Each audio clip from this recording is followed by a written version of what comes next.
Hello, sailors, and welcome to another episode of Offshore Sailing and Cruising with Paul TRAMMELL. Hello, everybody. Thanks for tuning in. I've got a great interview for you today with Olivia Owens Wyatt. Olivia is sailing around the world solo in a Panda 34. She is currently somewhere in Southeast Asia, and that's what we're going to talk about mostly today, sailing through Southeast Asia. Papua New Guinea, Indonesia, pirates, near shipwrecks, near disasters, all kinds of cool stuff. So stick around. We'll be there in just a moment. Before we get started, I want to thank Precision Sales for their support of the podcast. If you are in the market for new sales, check out Precision Sales at precisionsaleloft.com. Thanks to Blue for their support. Find them at DIVEBLU3. That's the number 3. They are makers of tankless dive system, lithium battery-powered floating hookahs that allow you to breathe underwater, very small, compact, and quiet devices. I've been using the Nemo to clean Windflowers Hall, and I just can't say enough good about it. Without the Nemo, I would be spending a lot of time holding my breath instead of just casually swimming around and cleaning the hull and the propeller. Again, find them at DIVEBLU3.com. And I've got their link on the podcast show notes page at paultrammell.com/podcast season 7. I've got a discount code on the podcast show notes page, a discount code for JB Langley, makers of fine clothing for boaters and anglers. They make some very nice foul weather gear called the Altus Rain Suit. I've been wearing the Altus Rain Jacket, and it's my favorite piece of foul weather gear. Anyway, I've got a discount code on the podcast show notes page at paultrammell.com/podcast season 7. Take a look. You'll also find links to Patreon. If you are a regular listener, please consider supporting the show. You can do so through Patreon, and you can also help out just by leaving a review wherever you listen to your podcasts. Leave a review or rating. I appreciate that as well. All right, enough housekeeping. Let's get to it. This is my interview with Olivia Owens Wyatt. Olivia, it's great to see you again. Thanks for coming back. Yeah, good to see you too. And golly, the last time we talked, you were in the South Pacific. It was about a year. It was September of last year, and Yes. you were on an amazing journey that has just continued since then. Where did you go? Where did you go after the South So, Pacific, or after we talked so last time? I was in, I think I was in Vanuatu, right? When we spoke, Sounds about right. I Yeah. think. So after Vanuatu, I went up to the Solomon Islands, and then over to Papua New Guinea, and then all through Indonesia. And now I'm at the border with the boat is at the border of Indonesia and Singapore at the moment. All right. Wow. It's so amazing how much you have sailed, and since you just took off, you just took off one day from land and never went back. Never went back to land life. It looks like, which is kind of what I did as well. I don't know, but I think we think the same way in that respect. It's just such a wonderful life out here, isn't it? Yeah, it is. But I mean, I go back for work and things and to see family. But no, I don't think I'll ever live on land again. Yeah, I feel the same way. I go back when I can to visit family. And I also saw in one of your recent posts that you were maybe going to do something with National Geographic. What's that? Oh, no, I did something with National Geographic when I was in French Polynesia. Ah, I'm not sure which post you're referring to, but yeah, I did. I did a project for them. They mapped all the coral reef in the world with satellites. So there's a live map that tracks coral bleachings, and governments and agencies can go on and see, oh, this is happening, and they can create change based on that map. And so I just did some storytelling elements surrounding that. oh, cool. Storytelling elements. Yeah, Is it something we can access and read or watch? yeah, yeah. It's called the Allen Coral Atlas. And so I did a blog post for them, and then I also did a video. Cool. If you send me those links after this interview, I'll put them on the podcast show notes page. Okay, sounds great. Yeah. Um, and yeah, but I'm trying to remember I'm trying to think of which post you saw that maybe referenced that. I thought it was right recent, like one of your most recent posts. But who knows? Maybe my Instagram is pulling up something old and telling me it's new. Anything's possible. Yeah, or maybe somebody referenced it in an article that I posted. I'm not sure, but Yeah. yeah, because I work as I go. Because people always ask, how do you fund this journey? Hmm. So I do have to work quite a lot as I travel. And what kind of work And do you do? well, I'm a filmmaker. I've made 3 feature length documentaries, and I also write. So sometimes a client will come to me and I'll script something out for them and, do everything from start to finish. But usually I have a big team of people under me that I'm directing for those. So, I'll hire a DP and editors and yeah, Hmm. just kind of depends on the project. Yeah, I find living on a boat is a great place to be as a writer because I have peace and quiet in my own space. Being a solo sailor, particularly, do you feel the same way? Uh-huh. I love it. I tried to imagine how I could write with somebody else on board. I think it would be, or do anything creative. It's such a small Yeah, space, yeah, right? I It would feel the same be, way. I've thought the same thing. It would only really work if the other person also had something where they wanted to be quiet and by themselves doing something, for yeah, half the day as well.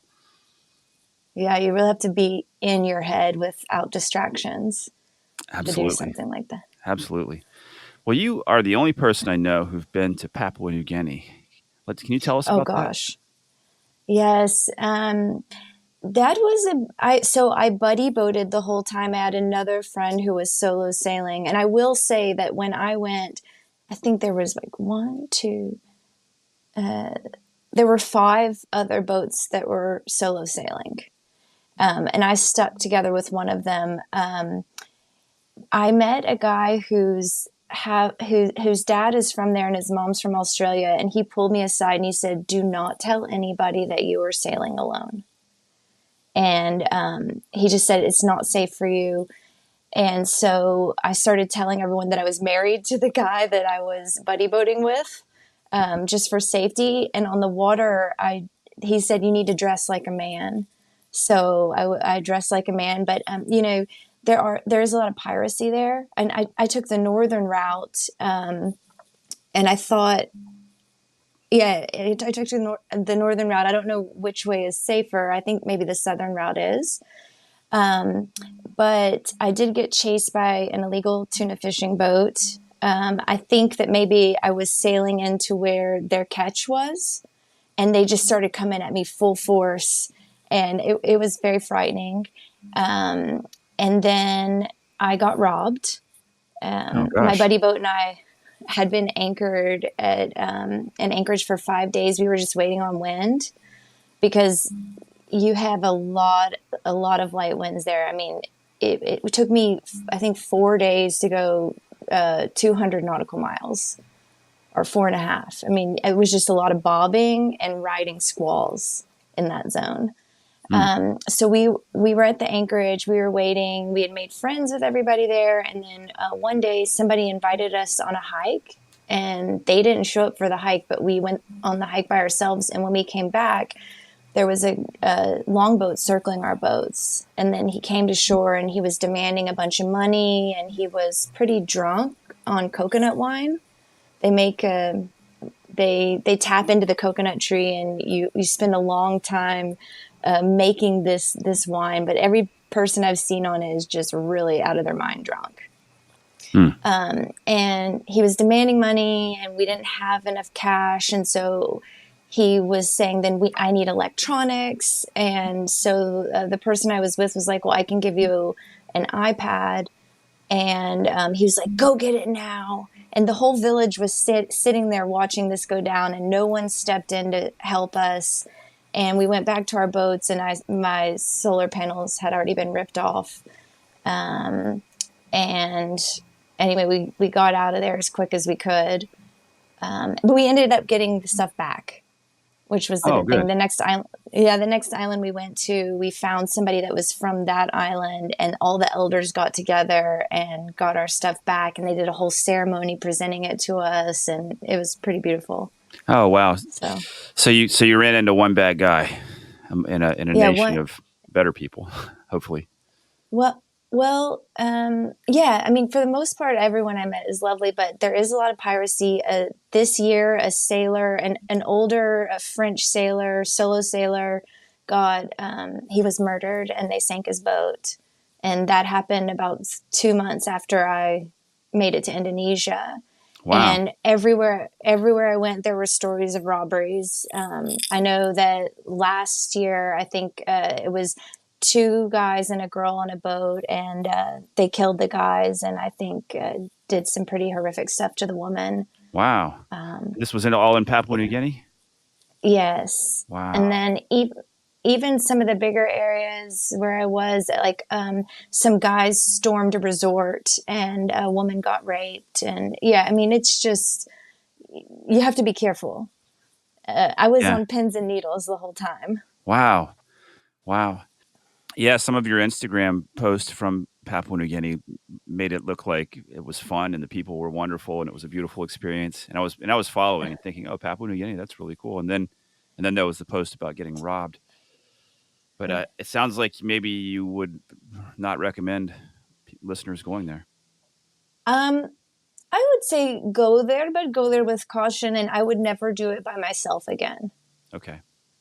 As a woman, I think, yeah, I was. It just, I was never. I mean, I met a lot of beautiful people and had great experiences, but like I said, I was just on edge the Hmm. whole time, and it's risky. Yeah. New sailors particularly, are always curious about self-defense and weapons. Would that have helped if you had a gun? Or is it even Um, possible to do all that traveling with one? Yeah, one of the guys that was solo sailing had two guns on board, and I think he felt totally fine.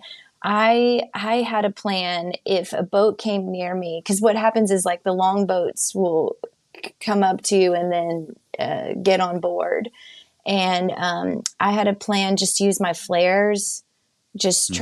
try and hit the fuel tank. Yep. Um, that was the only thing I thought that I could That's do. that's my plan too. Yeah, I'm pretty anti guns. Yeah. I was in a when I was 15. I was in a 6 hour long house robbery and shot at, and so Oh God. I'm not into guns. Yeah. Yeah. Yeah, that's my worst case scenario plan too, and even maybe step it up a notch by throwing a container of gasoline into like an open container of gasoline into the boat first, Yeah, and that's then smart. either aiming the flare gun at them and letting them know that they're about to all die, or or just Yeah. who knows what would happen, or just firing if you felt like you really had to. Oh, and even you can get the fire extinguisher involved. Just Yep. white out their faces. Yeah, yeah. Fire extinguisher to the face and at close range could discourage someone from coming on board. I don't know. Uh, yeah, it's horrible. We have to even think about that kind of stuff. I don't have guns on board. I started off sailing with one and got rid of it right away because Yeah. I just realized it's too much trouble. I don't want to deal with every time I go to a country. I don't want to deal with all the No. hassle of that, and it makes you having one makes you think about using it. It's like this. It's kind of like poisons your thoughts, or Yeah. for me anyway. I Yeah, and I mean, I don't know. You might use it when it's not necessary, right? Like Yeah, you might, I don't know. I thought about A that lot of too. Yeah, times,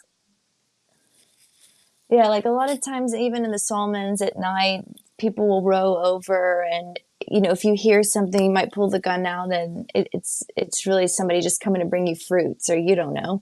that would be worse than anything else. I think. Yeah, Yeah. worse than being a victim So, yourself. I think to shoot a guy who wanted to sell you fruit.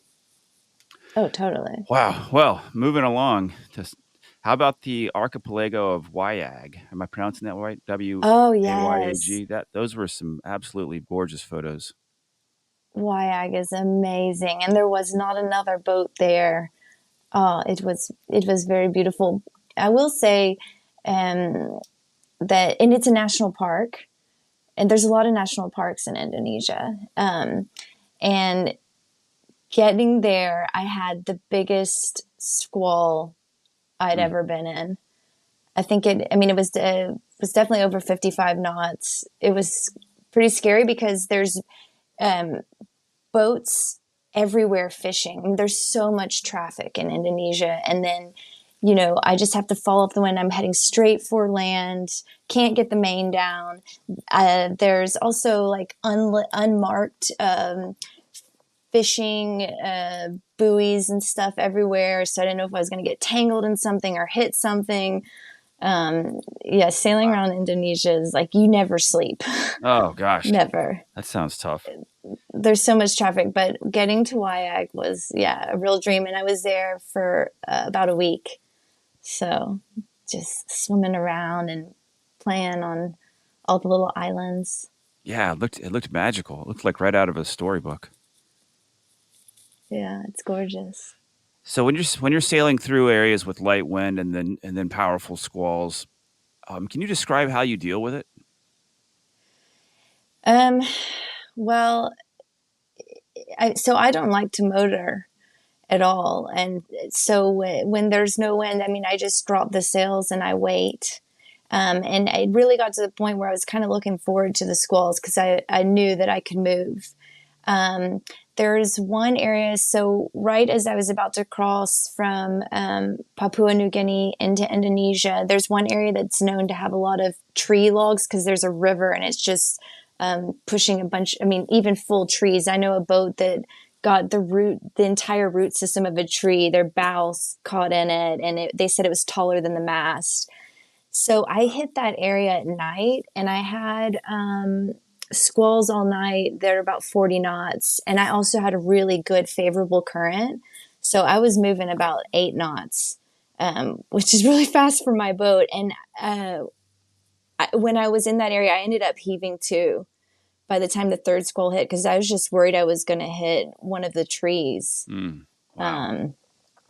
Um, but yeah, I mean, it gets to the point where, like I said, you're just looking forward to the squalls because you're bobbing up and down and kind of losing your mind otherwise, Wow.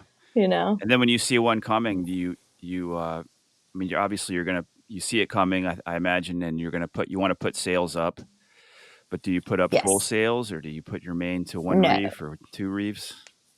Uh-huh. Oh, yeah. I pretty much, when I see a squall, I'll always have one reef in. But that big squall that came, I messed up that time because I thought it was just going to be maybe 40 knots like I'd been seeing. Um, and it was really, really intense. And I had all the Genoa out and only one reef in the main. And I mean, it was all I could do to keep the boat off the wind. It just kept wanting to round up. And it was, I don't know how to describe it. The other boat that I was buddy boating with, he's a lot faster than me, but luckily because there hadn't been much wind that day, we were pretty close to each other and the squall hit us at the same time.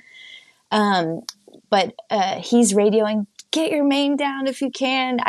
But I couldn't. I had to ride it out for an hour, and it was like my legs were tripod. I was like tripoding myself, and just there was so much strength just to keep the helm over. But I was able to get the Genoa in, and then as soon as it started to subside a little bit, I could go drop the main. That's yeah. It made me then keep another reef in the main. Wow. When I would see one coming, I would double reef. Wow. So you're sailing through there with fishing gear in the water and logs. Did you And and platforms, like fishing oh, platforms and like oh wow. little homemade platforms that look like little teepees. They're just made of wood and they're floating and nothing is marked. And half the boats aren't on AIS. Even some of the cargoes aren't on AIS. Wow. Yeah, well I Yeah. was wondering if you were or imagining that you probably are appreciating the fact that your boat is old school, heavily built and full keeled. Yeah, for sure. Yeah, because a fin keel could get caught on a net. Um, Ex- or Yeah, the I never rudder. worried. Yeah, I never really. A lot of people's props get wrapped, and I never really worried about that because I think they would just, the net would just kind of slide off mine. But Yeah. then again, I don't want to mess up someone's livelihood. I don't want to Right. ruin someone's net. Right. Yeah. Wow. Yeah, it sounds difficult for a single hander to get through. Whenever there's boats without AIS, you basically can't sleep, right? Yeah, I was so frazzled by the time I made it to Bali. I mean, because I was going days without sleeping and a lot of squalls and Mhm. just a lot of traffic. Yeah, no sleep, no Wow. sleep. Can you literally go 24 hours without any sleep? Well, I mean, I would sleep like 20 minutes here and there, but Yeah. one time I ended up, I looked up at the sunset and I saw just glowing orbs all on the horizon. I was like, oh no, I was so You're excited to hallucinating. go to sleep. No, it was an oil field that wasn't marked. I Oh, mean, they were offshore drilling, of and then there course, an was little hallucination. fishermen. Yeah, I spent the whole night just like jibing through this field. Yeah. I tried to stay up all night once without any sleep at all, go 24 hours without sleep. And I think I did it, but it's like I got to a point where I was so delirious and so out of it, and I was literally falling asleep while trying to steer the boat, and coming up with crazy ideas like maybe I can sleep and steer the boat. It might work. I should try. and I and I tried and it failed. But But do you ever heave to or just drop your sails and I I was on a schedule at that time where I didn't feel like I could do anything but continue making 5 knots to get to where I wanted mm, to be. I could have, yeah. In the end, I should have just come to a halt and gone to sleep. Um, yeah, yeah, I had, I've it gotten was into an that. autopilot failure. It was a combination of autopilot failure and no wind, and feeling like I had to be at a certain inlet in the Bahamas at a certain time of day in order to be able to Mm, get in before the bad weather hit. Um, mm. so it was a combination of a bunch of things, and having a new engine. It's a long story, but anyway, the point is, I basically tried and failed to stay up for 24 hours. That's the Yeah, that's the point of that story, of that long story. Um, I would. Yeah, I was just thinking, like, I was in one system for 3 days straight having to hand steer, and I think I only slept a total of 40 minutes oh the whole God, time, and I ate an orange and a couple of crackers, oh my gosh, and yeah, that was bad. But I that mean, sounds like it might be beyond what I'm physically capable of. but no, you're capable of more than you know. I mean, when you get in those situations, right? Like you just have to do what you can do to survive. So, Yeah, it's definitely a different scenario when there's boats around that could kill you if you fall asleep. hmm Yeah, yeah. yeah. So, Let's see. One thing, yeah, I love the way. Let me start over. I'm inspired by your Instagram posts, but particularly the writing, and you've well, inspired me to write more because I'm a writer, and I usually make a post and just like very quickly scribble something out. And but anyway, I love this particular quote: "Sailing solo at night around Indonesia is like being stuck in some bad video game where everything wants to murder you." That's fantastic. yeah, it's true. I mean, you're just like, yeah, or sink you, you know. Yeah, or thank you. And and I had a big accident in Indonesia as well. I don't know if you saw I that with did. the tug. Yeah. I have a quote. I copied and pasted a quote from that one too. It says it was a lethal mixture of droopy-eyed human up against the elements and ignoring her gut with a raucous crescendo. Yeah. Yeah. That was a big mistake on my part, but Yeah, tell us what happened, I don't know. and tell us what happened, and So, also what mistakes you made and what you learned from it, and how people listening can avoid the situation. well, I just think um you know, I was buddy boating. It was a friend of a friend. I mean, for safety, I'm buddy boating in these areas because I was heading to Sumatra and I had heard some boats had been boarded there. And I want to be safe. I want to be safe, right? So it makes me have some comfort to go to places where I know there can be activity like that, and just be with someone else that I could radio if something happens.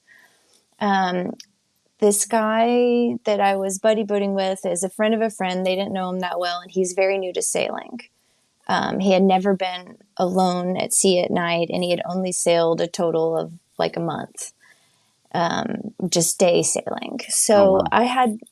I was more comfortable on the water, and he wasn't used to sleeping alone at night. So he would try to stay near me and then take turns sleeping, just because he didn't know how to do the 20-minute sleep. He was new. He was green to everything. Anyway, we were going, and the wind kicked up pretty good, and so did the swell. I would say it was 9 foot and rising, and it was in the mid 30s, and I was fine. So I'm at the edge of Java, about to cross over to Sumatra, and I'm about 40 or 50 nautical miles offshore.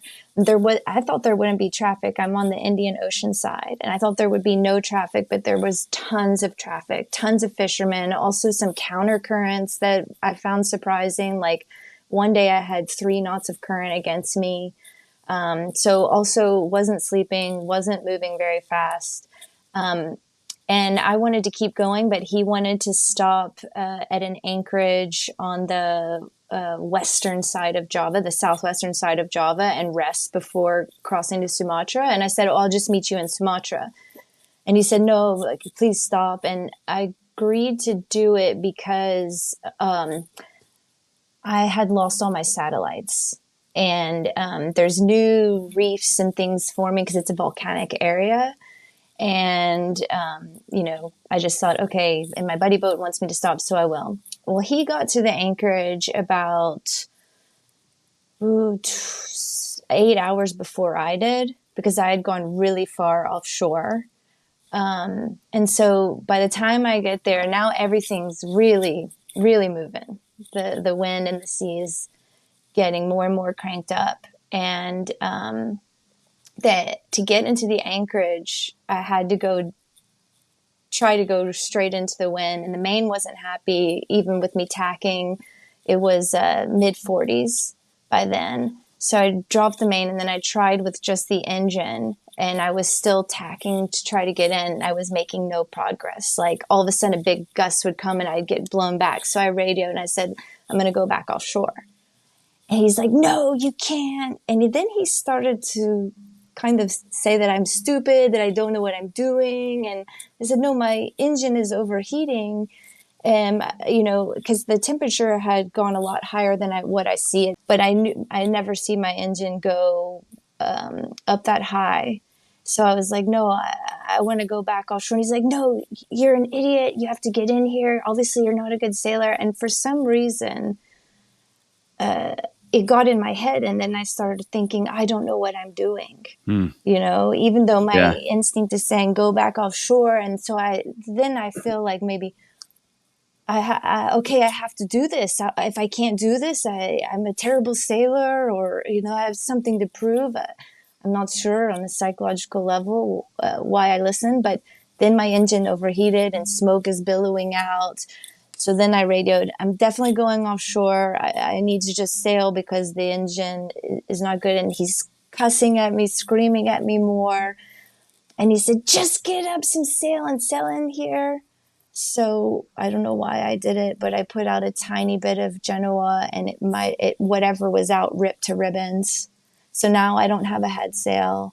I don't have an engine, and I'm getting blown towards a really rocky island. And there was I was near a shipping lane, so I radioed just to see if anybody was around that could maybe help me. 'Cause at this point now I need to go to an anchorage to get the sail down, because I furled it in, but there's still just big chunks of it flapping in the wind. Don't have an engine. So a tug, it took a while because most people on the radio don't speak English. And so there was people translating for me, and a tugboat that was carrying a barge of coal was nearby, and they're like, we'll come help you, and we're going to tow you to an anchorage so you can fix it. And so I was like, great. And then I don't know, by the time they come to me, we are not able to communicate because the captain doesn't speak much English. And all he understood was like yes and no. So he goes on my windward side, and again, we're at 45, sometimes 48 knots of wind. He's on my windward side, and the boat, his tug is much taller than me, and it's got, for fenders, is full tires with chains connected, right? So he comes up to my side, and I throw him a line, and I think he's going to just attach me to his stern, but he attaches me to the bow, and then his tug gets blown into me, and then everything, the tires just start bending the stanchions like straws, stuff's ripping off the boat. And Oh at my this God. point, now I really need him, you know, because I'm like, oh my gosh, like now I really need to get to an anchorage. And so then he gets me settled off the stern. They figure out, don't have me on the bow. He gets me off the stern, but the barge he's towing is this massive rope. I mean, like the girthiest rope you've ever seen. And the barge of coal, so that line is in the middle, and I'm on his port side stern. But the barge line gets wrapped around me, around the boat. So the bimini goes down, it bends the wind vane.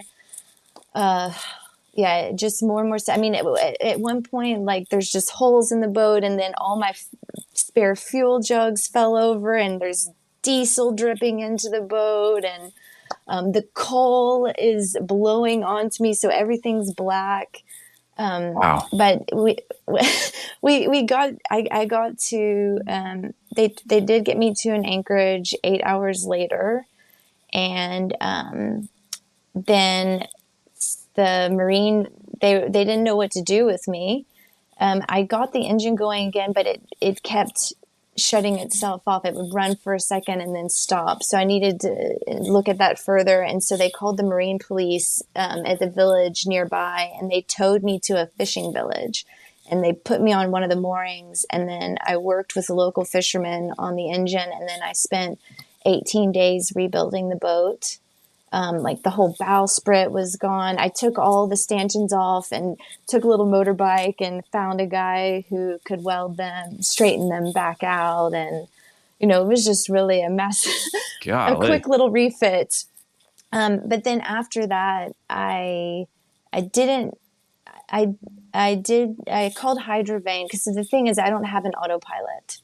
So, if the hydrovane wasn't going to work, it was going to be too hard to hand steer. I needed to get, I needed to get 1,000 more nautical miles up to Thailand. But I thought, well, I'll just at least try to get 500 more nautical miles to the border of Singapore and Indonesia. And so I took a local fisherman and then a local surfer who could speak, because the fisherman, he's also a mechanic, but he can't speak English. So then I got a local surfer who could speak English, but has never been on a boat before. And so the two of them came with me, and we went the rest of the 500 nautical miles, because I just didn't know if I couldn't steer for that long by myself if the hydrovane wasn't going to work. Wow. So you found those two guys that wanted to go where you were going? Is that how it worked? No, they agreed to go with me because they had been kind of helping me along the way. Oh, wow. They just went for the adventure, or just to help you? Yeah. But the surfer I only met 2 hours before setting sail, but he agreed to go as my translator, and he turned out to be an amazing cook and also a masseuse. So he was cooking every meal for me and the fishermen, and Wow. massaging us, and yeah. Wow. Sorry, I don't know if my story made sense. I don't know if I was told it accurately. But. You did, yeah. It's a good story, and it sounds like the first and biggest lesson is to listen to yourself when you know what you need to do, instead of letting someone else tell you what to do who's not there and who can't even see the situation. And I think that's something we often run into as sailors. We either want to follow somebody across water where we think they shouldn't be going. People, that's happened to people where someone is making the guy in the lead's making a mistake and the guy behind just follows, even though they know. And Yeah. or like happened to you, you just take bad advice because Yeah, but somebody says something and you end up taking their advice, even though that you maybe intuitively you knew it was bad. But it happens to everybody. It happens to us all, and we all face that situation. And it's good to tell stories like that so we can hopefully learn before it happens. yeah, I mean, it's like my inner voice was saying, go back offshore, go back offshore, because it is safer offshore in those conditions than to be near land, I find. Yeah. But why, it's something on a psychological level for me to explore further is like, why did I listen to this person over myself? And why it was almost like because he was screaming at me and cussing and telling me I'm stupid that, I believed that. I believed if I couldn't get in there, then Hmm. I am a terrible sailor or Yeah. something. And it's like, wow, this guy has only sailed at that point 5 days, Yeah. by himself. So Yeah. I don't Well, it was know. an expensive lesson, but a powerful and useful lesson too, because I'm sure in the future that won't happen to you. Yeah. But I will say that area is pretty, it's no, it's pretty tumultuous. And when I was in the fishing village, another boat, a cargo ship, wrecked right near where I was, and it had wrecked on the shore, and somebody had to go rescue all the people from it. So Yeah. it's known, yeah, it's known to be a bit hairy over there. Yeah. It could have been a lot worse. You could have ended up on the rocks and losing the boat. Exactly. Did how did the how did the repairs go, and how did the repairs affect your preparation for the Golden Globe race, or do they? Oh yeah. No, I mean, so I'm gonna have I everything that broke, I was planning to fix anyway, and I mean, obviously, I just did kind of a patch repair. I had to just slap some epoxy putty over all the holes on deck, and then put the stanchion, drill and put the stanchions back on. But one thing that it it took off was a lot of the wood on the cap rail. So the big thing I need to do is fix the deck to hull joint because I have water coming in, I think, from there. I mean, that's the only place I can figure out because I've rebedded everything else endlessly. So that kind of saved me some time, the Huh. tug ripping the wood off.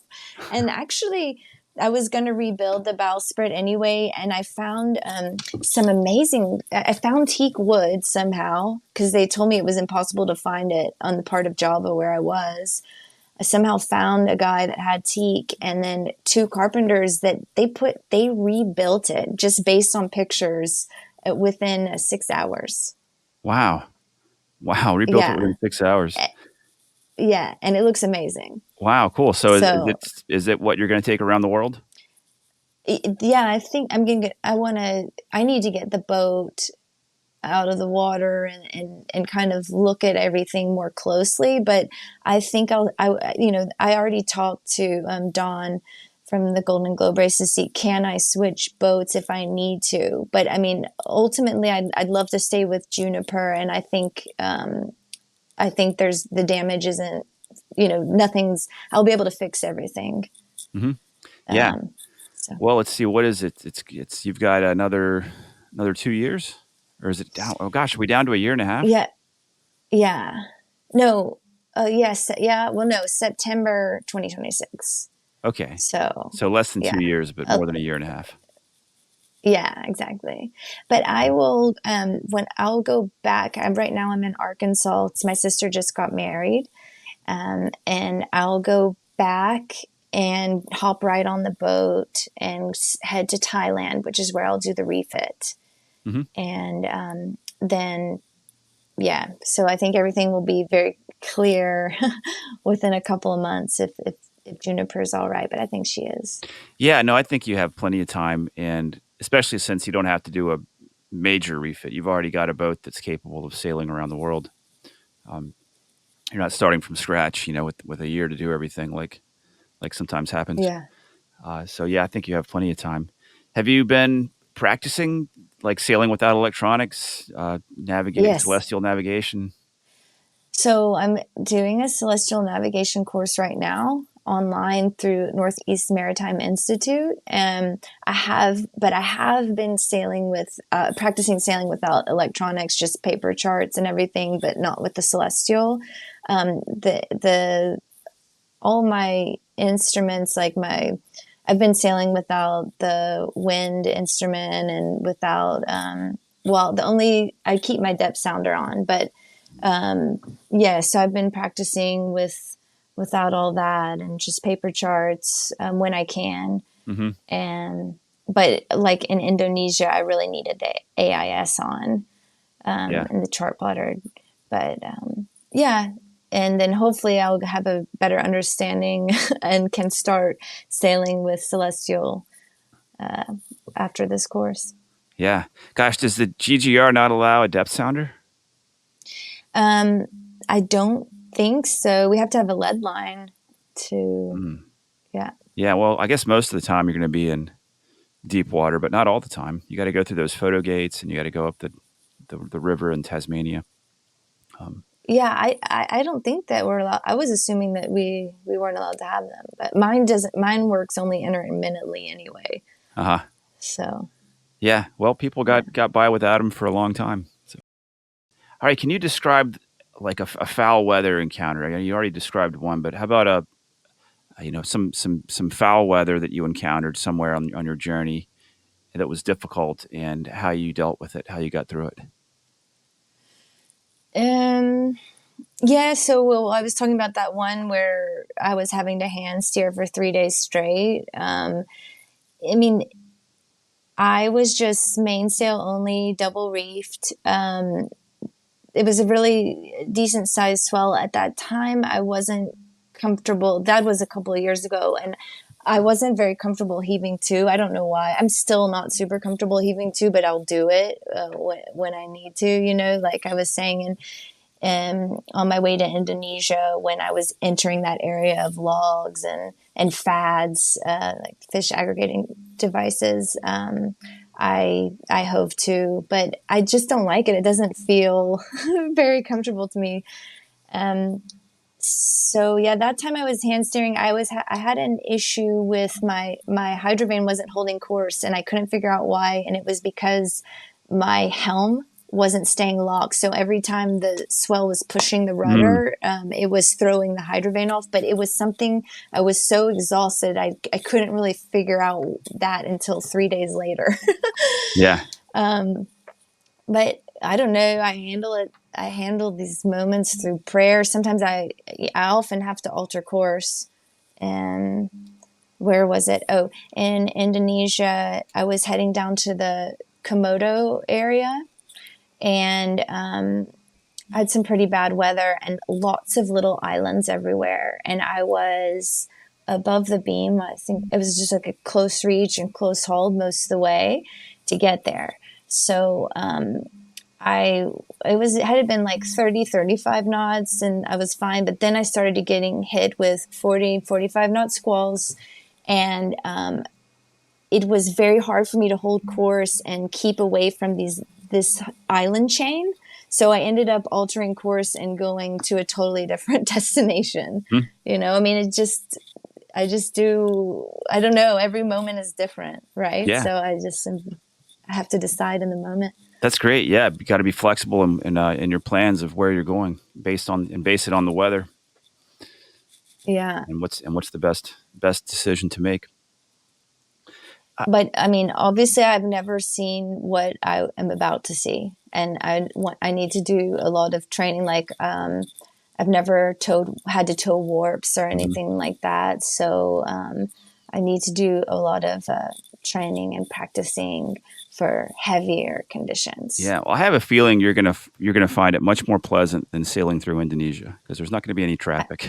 There's not going to be any pirates. Yeah. There's not Oh, going to who be any. There's not knows? going to be any novice men cursing at you, telling you to do something you shouldn't do. Yeah. Um, I have had the same problem with the lock on my steering wheel, and I ended up installing two little jamming cleats, the little tiny jamming cleats, the smallest ones they sell. I ended up installing them on the vertical part of my cockpit benches next to the helm, and then tying lines to the wheel so that I Oh, can that's run smart. those lines down to the jamming cleats. And that's what I Oh, do I every should time I do use my that. hydrovane now, just so that I don't have to I should rely do on that that. little wheel lock. Yeah, Yeah, I don't think they're very strong. I mean, it's just like a right. It's tiny just some little break. friction inside the helm somewhere. Yeah, there's a whole lot of force to deal with, but a strong piece of line going down to a jamming cleat's pretty foolproof. So that's what I Yeah, do every time now. Uh, that's a good idea. Oh, will you send me just a picture of? yeah, sure. Yeah, just send me a picture. Yeah, because that the time when once I figured out that it was the wheel brake, I tied a line to one of the winches from the helm, and that was working. But I mean, it's not ideal because then I don't have use of that winch, Hmm. right? So Yeah, yeah. I'll send you a photo of my little setup. cool. How often do you feel fear, and how do you deal with it? Um, I feel fear all the time out there. I Time. think I deal with it through faith. Hmm. Do You you know, do you enjoy a little bit of fear? Does it make you feel like a charge, like alive? Is there any part of that emotion yeah, that's positive?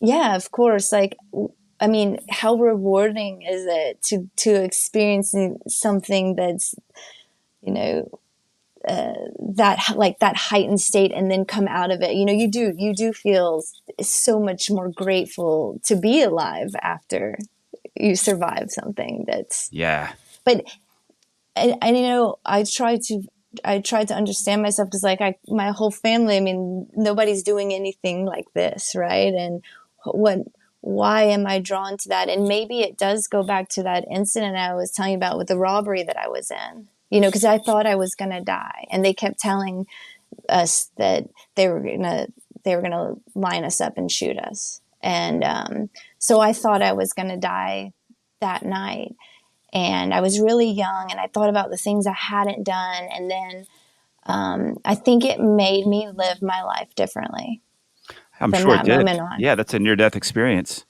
and a traumatic Yeah, experience, and those certainly change the way we live our lives. So, do you think because of that you excuse me, do you think because of that you seek out fearful situations? And yeah, I if think so, so. why?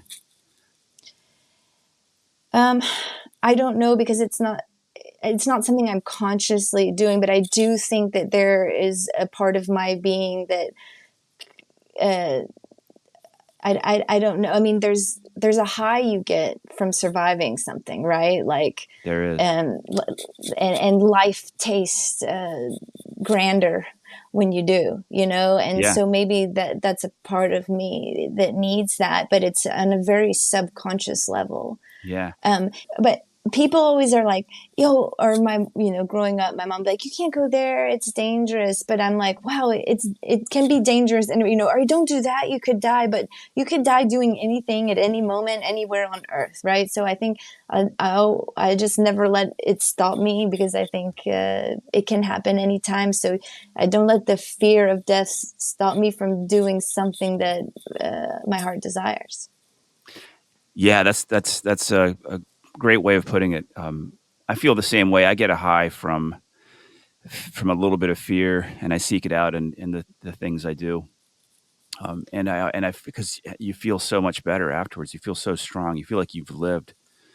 Living a normal Yeah. life on land to me often felt like I wasn't really living. I was just going through the motions that somebody else, in some game somebody else designed.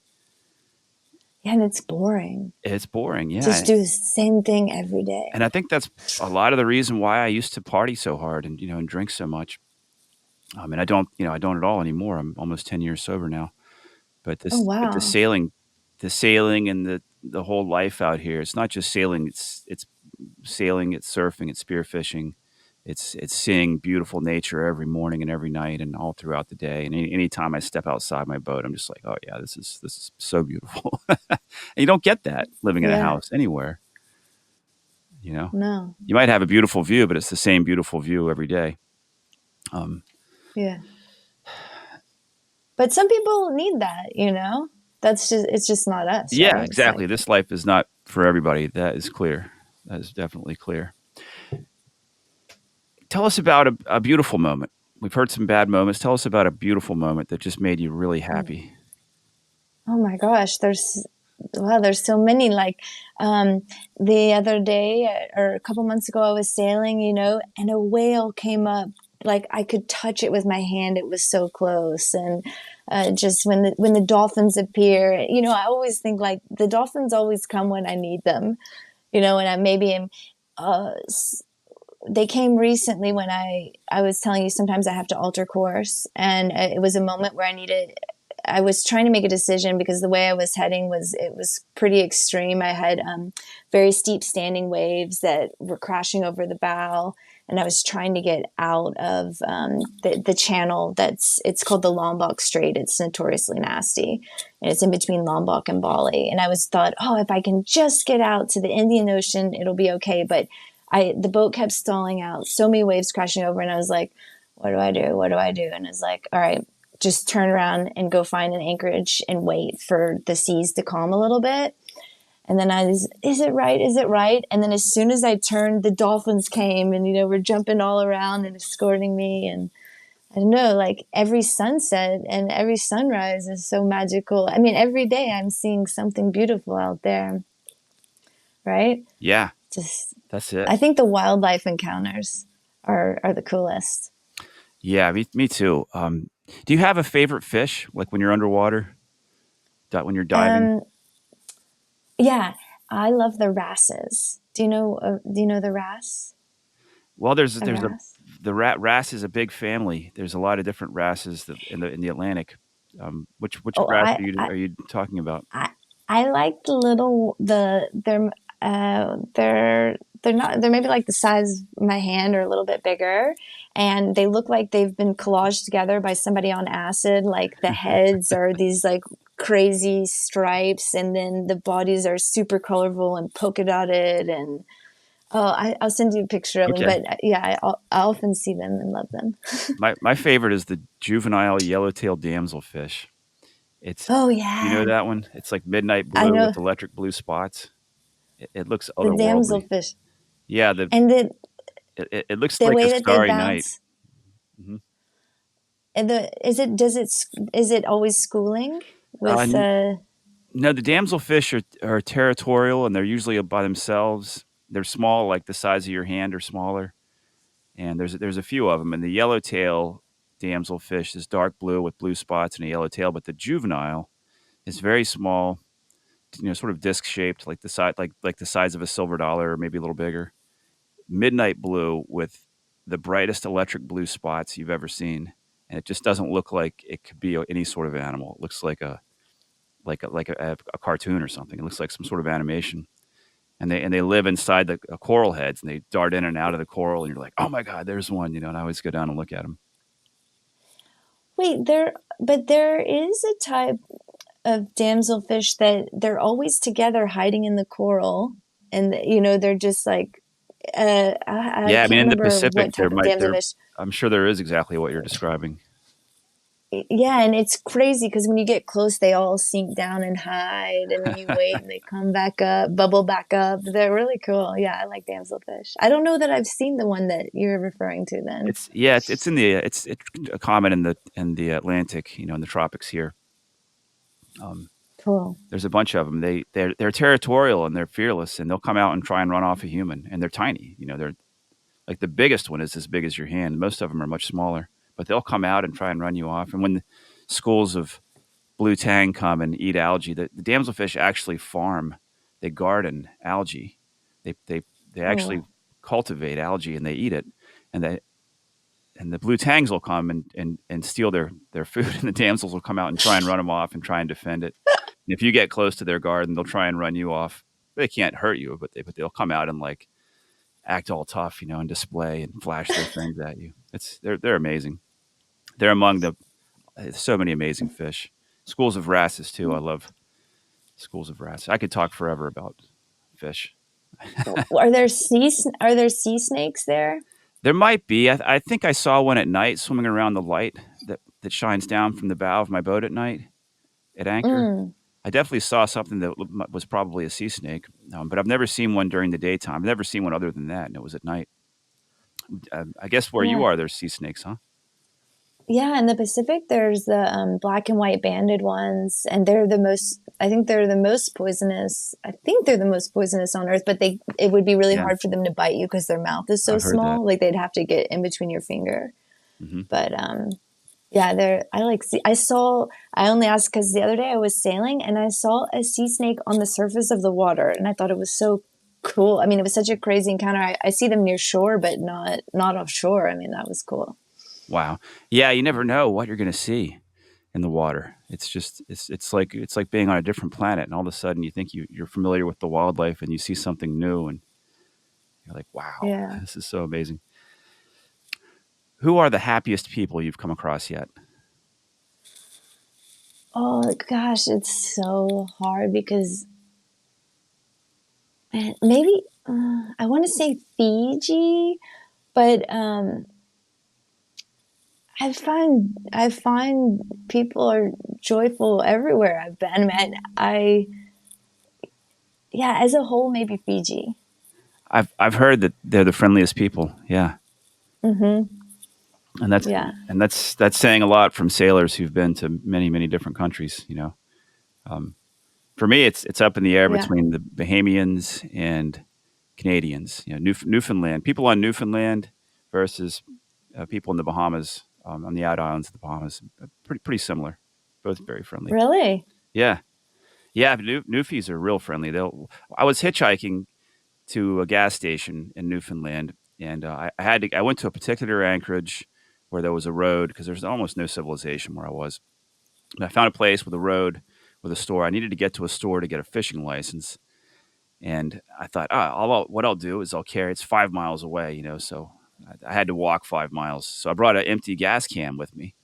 Not that I didn't really need gas, but I thought if I bring an empty gas can, someone will see that, oh, this is a guy who needs gas. He's walking to the gas station. It's 5 miles away. We'll give him a ride. That was my philosophy. So I get on this road and there's no cars. I walk like a mile and a half. Not one car goes by. Later, I realized that the town I started at was the last town on that road, so the road stopped there. So there's no traffic. But anyway, eventually a car comes by and stops, and it's an older guy, and he says that his son saw me walking and went and told him there's a guy walking down the road with a gas can. So he got in the car and drove out and found me, and then took me where I needed to go, and then drove me all the way back to my dock. A Oh special my trip gosh. just for me. Yeah, and I told him like, okay, now Newfoundlanders are in the lead. You guys are the friendliest. That's so sweet. But I've heard that about Fiji as well. That Mm. they're the best. Some friends of mine are there now, and they say that they're the friendliest people they've ever. I've got a couple of friends in Fiji, and one of them says he wants to live there now. Oh, yeah, I could live there. Yeah, I know a lot of people that like that we all left Fiji around the same time, and a lot of them are trying to figure out, when they can get back there. yeah, that's a good sign. When people want to go back, they're sorry they left. Yeah. Well, what is something you've learned about yourself since the last time we talked? Um, I think, I mean, the biggest lesson is that incident I had in Indonesia recently, and it's like just I can trust myself. I know best for myself, right? Like listening to my gut, trusting my intuition. I have a hard time doing that. I mean, when I'm by myself, it's easy because that's the only thing around to trust. I have to trust myself. But if someone else is around, I tend to listen to them. I think I tend to take other people's, put more value on another person's words versus my own, Hmm. and I think maybe I, like in that moment, maybe I have an issue with something about judgment. Like I care how people judge me, and then I need to prove that I'm not this thing that I think I am or saying that I am. And none of that really matters, right? So, yeah. Hmm. But main thing is I can trust my own intuition, and I need to do that moving forward Excellent. always. Excellent lesson. I also wanted to ask you about your anchor. You described your CQR anchor as the most frightening anchor in the world, and you said you were going to Yeah. replace it. Did you get the replacement? Well, Rockna Australia is going to give me a new anchor, and we're just trying to figure out how to get it to me. I'm still with the CQR, but it does drag quite often. I've had it. Yeah, I don't know. Now I'm probably at like 10 or 12 drags. I mean, it just, Wow. if the wind switches and the wind picks up and switches direction, yeah, like recently, a big squall came through in Anchorage, and I started dragging so big, and I was letting out more and more, but it wasn't recatching. So I had to just turn on the engine and hold a little bit of forward Mhm. gear and throttle against it, try to help it catch. But Yeah. yeah. I have And a. then my windlass broke. Oh no. Yeah, so I was doing it by hand for like a couple months, and that was hard when it would drag. Yeah. And your windlass Anyway, is what a were you gonna say? manual windlass too, isn't it? Which is Yeah, hardly better than pulling up the chain by hand, isn't it? yeah. I mean, it's pretty much the same thing. Yeah, because I had one on my But boat. My boat came with a manual windlass, and it was old, and it was probably developing a lot of friction. But I immediately determined it was easier to pull the chain up by hand. And now I use it's a faster. now excuse me. Now I use a block and tackle. If I'm anchored in water that's too deep for me to lift the anchor and the chain, I have a block and tackle setup that I use that's works very well. It's simple and it's quick and it's. So you still have the manual windlass? No, I don't have any windlass. Oh, you don't? I've got two right Oh, here. No, I have no windlass. My windlass is a block and tackle. Yeah, a couple of chain hooks and a block and tackle, and wow. a 3-to-1 setup. So I pull in 10 feet of rope and 3 feet of chain comes up. Um, but it works fine. Wow. Yeah, and it doesn't have much friction in it. It's at least as good as a manual windlass, I think. But what kind of anchor do you have, and what size chain do you have? My main anchor is a Vulcan, the Rockna Vulcan, 55, Mm, 55 pounds, and it's on 5/16 chain. It's about 220 feet of 5/16 chain, and then after that is another 175 feet of 7/8 rope. Um, okay, yeah. and that's the main anchor. I Mm, also have a excuse me. I also have a Fortress FX23 on. It's on 3/8 chain, 120 feet of 3/8 chain with rope after that. Um, yeah. so Yeah, yeah, I I mean have I'm 5/16. mhm, I have 5/16, but only 100 feet of it, and then it goes to rope. But I mhm. have like 200 of rope. But Yeah. Yeah, I used to only have 50 feet of chain and rope, and I thought that was fine until one day I pulled it up, and the rope had been chafed. Two of the it three was on the strands were ground. chafed through, and I realized, oh, there's probably coral on the bottom that I can't see, and that could have that's why I was like, okay, before I come back to Panama, where you can't typically see what's on the bottom, I'm going to get more chain. So now I kind of have a rule. Excuse me. Now with 220 feet of chain, there's never rope on the bottom. Yeah, yeah, that's Uh, smart. yeah. I heard. I mean, I've met so many people that have had issues with the CQR, but then I posted that about it, and it caused a big discussion. And some people swear by the CQR, and yeah, I don't know. Well, whatever. It's not working for you. That's what matters. Yeah, And I'm very happy with my Vulcan, which is a Rockna product. Um, super, that's what I'm getting is the Vulcan. Yeah, yeah, I'm very very happy with it. I wouldn't change a thing. It has dragged a couple times, but I live at anchor, so over the I've spent yeah, well over 1,000 nights at anchor, and it's yeah. dragged once, maybe twice. So there's always with any anchor, there's always some situation, some combination of conditions and occurrences that'll cause it to drag. And the time it did, it was in mud and it was 180-degree wind shift, and it basically scooped up a scoop of mud and then wasn't able to reset. Mm. That's what happened. I don't know how to avoid that. But I had a second anchor ready to deploy. So I saw I was dragging. I drove forward and dropped the second anchor, and then I was fine. So it wasn't. Oh, wow. It's luckily I realized I was dragging right before I collided with a beautiful, probably $1 million boat right behind me. Oh my gosh. Yeah, you got to You'd be be. okay if it was reverse, if they dragged into you. I would have You'd been be like, like, yeah, it's okay. fine. They've All right, got enough insurance. one more question. After the Golden Globe race, hypothetically, if you could have any boat that you asked for, what would it be? Wow, I've never really You don't even think about that. thought about All another right. boat. That's Yeah, I that's an mean, answer in itself. I love my boat. I Yeah. love my boat. It almost feels like cheating on Just your boat to think about another boat, doesn't it? yeah. And there's one sailing mentor I have, and he keeps calling me and being like, for the race, you really need it to the boat. And I'm like, shh, Juniper will hear you. Don't talk about it. Yep. Don't even talk about other boats. I know. I catch myself sometimes daydreaming, and I'm like, what are you talking about? I love Windflower. I would never have another boat.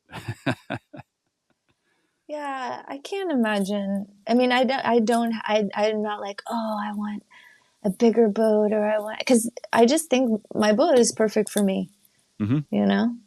She's certainly beautiful. Yeah, and you guys look like a team. Mm. Yeah, and we've been through so much. How could I let her go? Exactly. Yeah, and after the GGR, wow, even more. You'll have been through even more, much more. Yeah, but I don't know what I'm going to feel like after it. I don't know. Will I still love sailing? Will I never want to see the sea again? I mean, who knows, right? People keep asking me, what are you going to do after? But it's like, no, I'm just doing this now, and I'll decide after what I'm going to do after. Yeah, the people that come to mind that I've talked to are either still sailing or wishing they're still sailing. Tapio did it in 2018. It was like 355 days at sea or something crazy. And then right away he signed up for the next race and he signed up for the OGR, and then his boat sank in 2022, and right away he got on his other boat and did the OGR around the world. And since then he and I are writing 2 books together right now, but since the OGR he has been nonstop sailing. He just loves it. Wow. I can't get a minute out of the guy. In fact, he's going to come visit me in Panama so we can finish our 2 books. Oh, that's cool. So wait, how are you writing 2 books at once? Well, we started writing one about the 2022 GGR, but he has been so busy. Like I said, he was immediately on the next race. So that one's almost finished. I just need a little bit of work from him. And then we're also writing one about the Ocean Globe race on Galeana on his Swan 55. So wow, lots of that'll work. be fun to read. Yeah. He's a fantastic guy, and he's fun to work with. That's awesome. Do you have names for the books yet? Titles?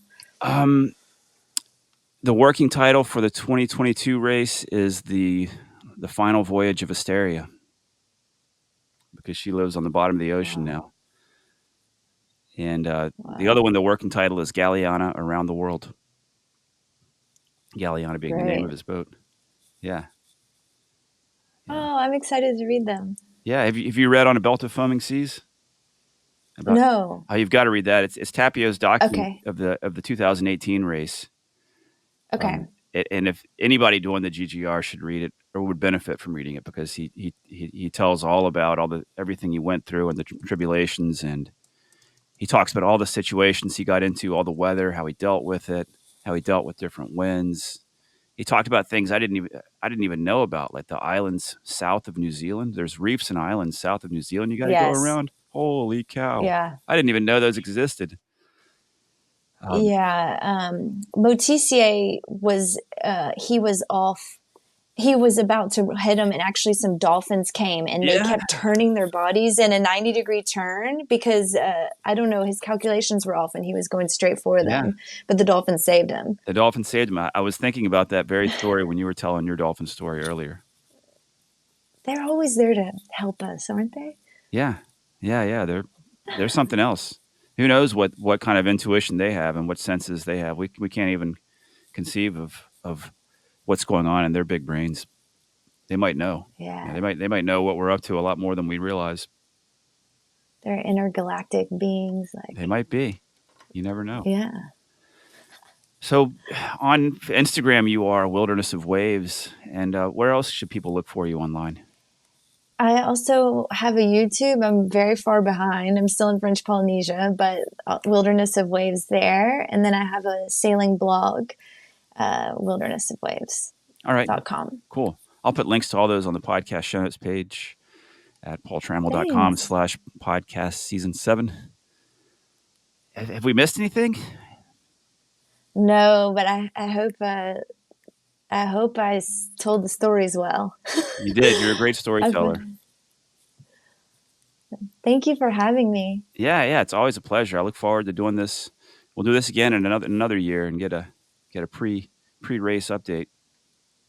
I thought about you when you were like, I almost did it, and I had the checkbook out, and I was gonna sign up, and then you're like, there was a lot more I could do with that money, and I think about that a lot. Oh yeah. Well, yeah, but I I don't know. I just will tell you this one thing that we didn't talk about it before. The reason that I ended up signing up was because I dreamt for a month straight that I was in the race, and every dream left me with such an elevating feeling that I felt I was being guided to do it. And then I didn't have the extra cash for the race fee.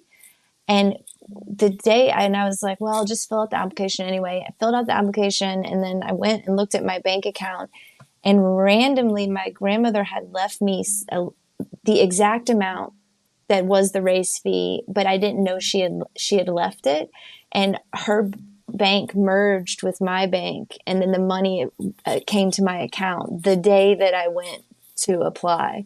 So Yeah. I was just like, those were little dolphins. Those are good reasons. Guys. Yeah, I didn't experience the dreams or the grandmother money, so if I had, I probably would have gone ahead and signed up. So I was pretty close. Yeah, You'll do it. Maybe you'll do it one day. maybe. One of the things I've learned about myself is that I really love a beautiful, peaceful anchorage and fun water sports and living on a boat Yeah. and casually cruising around. And I kind of got. I'm still learning about this, but I kind of got the big adventurous voyage out of my system when I went to Newfoundland, Mm. and that was after that was after 4 years of constant sailing. Um, and right now, this last year and a half, I've really enjoyed just kicking around Panama. I think I And think you would really love Fiji because of the surf. yeah, I'm sure I would. My friend Owen is there right now, and he's a surfer. He and I surfed a lot together in Panama, and he loves it. And my friends Eric and Jenny, who also surf with in Panama and the Bahamas, they're there right now as well, and they love it. So yeah, it's possible. Yeah. I might end up in Fiji. I need to see all the different islands in Panama first, and then Okay. once I've That's a seen good everything goal. here, yeah, dove on every reef and surfed every break, then I'll be like, okay, time to go to Fiji. Yeah, I like that. You yeah, see yeah, a lot of one place. yeah. I'm in the San Blas Islands now, checking out a whole new. My first time here. I've been in Panama for over a year, and I finally got over here to San Blas. And, yeah, there's quite a bit to see here. It's a beautiful place. I love San Blas. It's the only place I've seen in Oh Panama. yeah, yeah. It's Yeah. nice. It's much more beautiful than Bocas del Toro. Bocas just has the good surf and the ease of living, the grocery stores and the hardware stores. Yeah. Um, yep. All right. Good Well, spearfishing. yeah. The spearling's good here. I've got a barracuda in the fridge right now. My friend shot it. Ah. I was diving with a buddy yesterday with a spear gun. I have a pole spear, and he has like a spear gun, and there were barracudas, and his wife won't eat barracuda, but he knows I will. So he saw them. And he said, "Hey, Paul, do you want a barracuda?" And I said, "Yeah." And then I watched him. He just swam right up to one and shot it, like it was easy. And now I've got like 5 days worth of food in the fridge. Oh, Yeah, good. yeah. So That's I fun. gave him the two little fish that I had gotten. So because he has a family, he has a whole family to feed. Well, I'll let you go. It's been great talking to you. This has been so much fun, and I really do appreciate you taking the time to come onto the show. Yeah, thanks for having me. Have a beautiful day. Thanks for listening, everybody. Hope you enjoyed that interview with Olivia Owens Wyatt. I've got some photos and all of her links on the podcast show notes page at paultrammell.com/podcast season 7. While you're there, if you would like to support the show, you'll find a link to Patreon. And if you're a regular listener, please consider supporting. I wouldn't be able to put this show on without the patrons, and thank you to everybody who has been supporting the show. Also, check out my latest book. It is a psychological thriller called Until They Bury Me. And on the homepage of paultrammell.com, you can read the first 4 chapters of the book. And if you want to buy it, you can get it as a paperback, an ebook, or an audiobook. And if you'd like to read, sign up for my newsletter. It's a free Substack newsletter. I put out a short story every month. I also publish on the Substack newsletter poetry, essays, book reviews, that sort of thing. If you're in the market for new sales, check out Precision Sales. You'll find them at precisionsaleloft.com. And if you're in the market for a hookah, check out Blue, BLU3. Find them at DIVEBLU3.com. Makers of tankless dive systems, lithium battery charged, floating hookah systems, very small, compact, float on the water. I use the Nemo to clean Windflowers Hall, and I just can't say enough good about it. If you want to follow my adventures, you can find me on Instagram at trammell.paul, on YouTube as Paul Trammell. And if you haven't already listened to my other podcast, check out Dream Chasers and Eccentrics.